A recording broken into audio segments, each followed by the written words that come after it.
আজকে আমরা সবাই ঘুরতে আসছি হলো সমুদ্র পাড়ে। তো সমুদ্র পাড়ে গোসল করার পরে এই তো দেখেন কোথায় পাথরের উপরে উঠে বসে রয়েছে। ওই দিকে আমাদের এক গ্রুপ।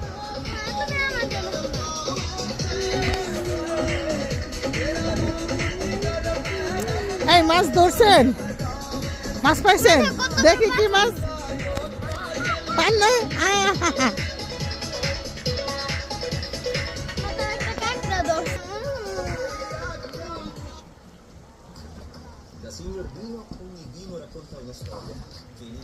আজকে চিন্তা করছি সমুদ্রের পাড়ে অনেকটা টাইম নিয়ে থাকবো, গোসল গোসল করে দেখেন কি অবস্থা, পাগল পাগল অবস্থা। আজকে সব নাচ নেচে ফেলবে, কি হয়েছে, কি নাচ নাচতেছে, এই আস্তে আস্তে আস্তে পড়ে যাবে না।